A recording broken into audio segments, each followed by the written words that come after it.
Así es, Joaquín, te diría que es un informe histórico. De verdad es un informe histórico donde las Naciones Unidas, en una misión independiente que realizó 274 entrevistas y siguió exhaustivamente varios casos de violaciones flagrantes a los derechos humanos, básicamente concluye esto. Hay motivos razonables para creer que las autoridades y las fuerzas de seguridad venezolana han planificado y ejecutado desde 2014 graves violaciones a los derechos humanos, algunas de las cuales, incluidas las ejecuciones y el uso de la tortura, constituyen delitos de lesa humanidad.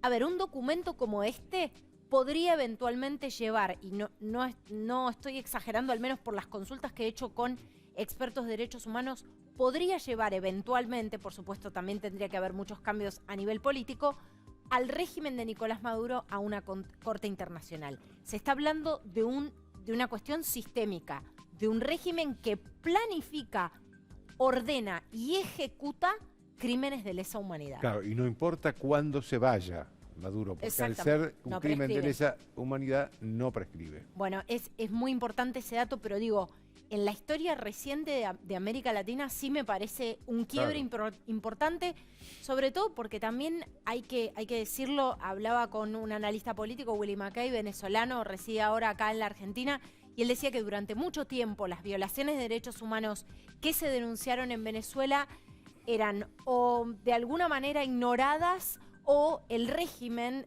chavista recibía esta suerte de solidaridad automática, sobre todo por gobiernos que se autoproclamaban progresistas y que tenían este sesgo más de izquierda o afinidad con el chavismo. Bueno, pues ahora realmente, después del informe Bachelet, pero te diría a partir de este informe que es, repito, histórico, es una acusación de crímenes de lesa humanidad. Ningún país puede quedar indiferente, puede hacerse indiferente. Ningún país puede ser indiferente, ningún país, por supuesto, que represente verdaderamente y sin ninguna hipocresía la defensa irrestricta de los derechos fundamentales de las personas, ¿no?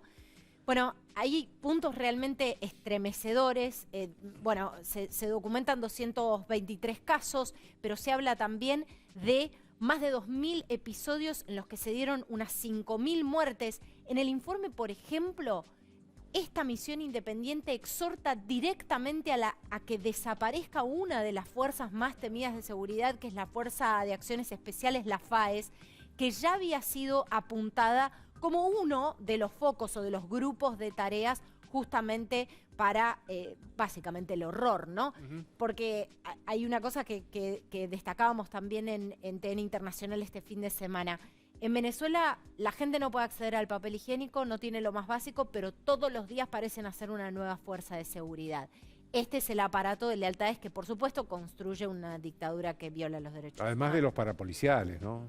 Además de los parapoliciales, y es importante, Joaquín, lo que decís, la existencia de estos colectivos o milicias armadas, por supuesto de manera irregular, pero ya incontrolables porque tienen una penetración territorial absoluta y además porque son los encargados de vigilar las lealtades, ¿no? Territoriales. Porque son los que viven cerca de los... Exactamente, son los que controlan eso. Bueno, hay puntos estremecedores, pero se documentan las distintas formas de tortura que se dan. Por supuesto, esto tiene como objetivo esencial la persecución de la disidencia política, ¿no? Quienes han sido sometidos a las peores formas de tortura son disidentes políticos, activistas de derechos humanos, jóvenes, muy jóvenes, porque recordá vos que quienes encabezan las protestas de 2014 son principalmente estudiantes. Bueno, fuertes golpizas, asfixia con sustancias tóxicas y con agua, posiciones de estrés, personas que son forzadas a mantenerse en una misma posición. Sí, o estar parados 24 horas. Exactamente. Reclusión prolongada en un régimen de aislamiento en condiciones duras, violencia sexual y de género, incluida la desnudez forzada y la violación y la sodomización también con objetos, cortes y mutilaciones, descargas eléctricas, el uso de drogas para inducir la confesión. Hay fuertes indicios de que esto pudo haber pasado en el caso del opositor político Juan Requesens, a quien se lo vio en una situación muy extraña, confesando hechos, y desde todo su entorno, bueno, Juan Requesens acaba de salir casa por cárcel, ¿no? A una prisión domiciliaria, pero hay que investigar muy bien en qué condiciones se produjo eso, y tortura psicológica.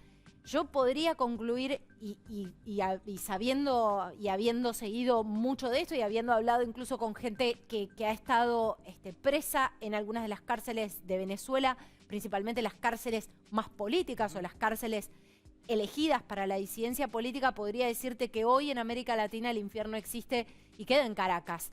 Y para eso quiero mostrarte antes la imagen de, si podemos ir a la imagen anterior, la imagen del helicoide. El helicoide es un ícono de la Venezuela saudí, ¿no? De esa Venezuela, lo que se llamaba la Venezuela saudí. Es un edificio moderno. Es un edificio moderno que iba a ser un gran shopping, uno de los más lujosos de América Latina. No, es una edificación que data de muchas décadas. ¿En qué devino? El helicoide devino en una de las cárceles más temidas, donde hay todo tipo de prácticas, por supuesto, algunas de las que enumerábamos. Bueno, en el helicoide, por supuesto, se denuncian condiciones de hacinamiento y de tortura y de básicamente tratos absolutamente inhumanos. Quería poner esta imagen para que lo recordemos porque sin dudas este será un lugar que será foco de investigación cuando finalmente en algún momento tengan que rendir cuentas las autoridades del régimen venezolano. Y otro de los lugares especialmente designado, y que me parece que este informe a quienes seguimos este tema... dice toda la tumba. La tumba. La tumba está en un piso subterráneo, ¿no? De un edificio, de una fuerza de inteligencia muy conocida en Venezuela. Básicamente la tumba es el lugar específicamente reservado. Es casi un nuevo círculo del infierno. Si ya con el helicoide estábamos en el infierno, esto es descender aún más.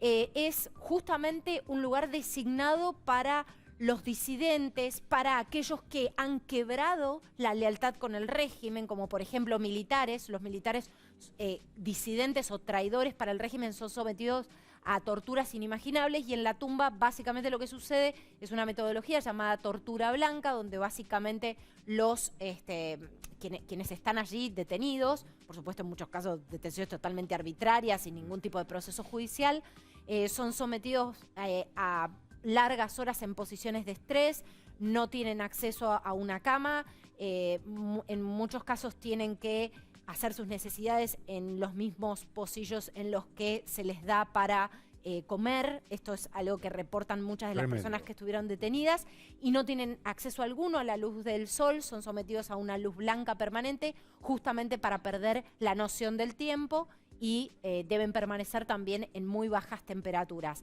La verdad es que dudaba si contarte con tanta especificidad lo que pasa, pero muchas veces frente a cierta negligencia que ha sufrido Venezuela por parte de buena parte de la comunidad internacional, o también cierta complicidad. O el grado de las violaciones a los derechos humanos. O el grado de las violaciones a los derechos humanos. Es importante a veces contar exactamente todo lo que se está revelando, justamente para que desde la comunidad internacional, cada uno desde su lugar, hagamos fuerza, porque un día las autoridades del régimen venezolano rindan cuentas por esto.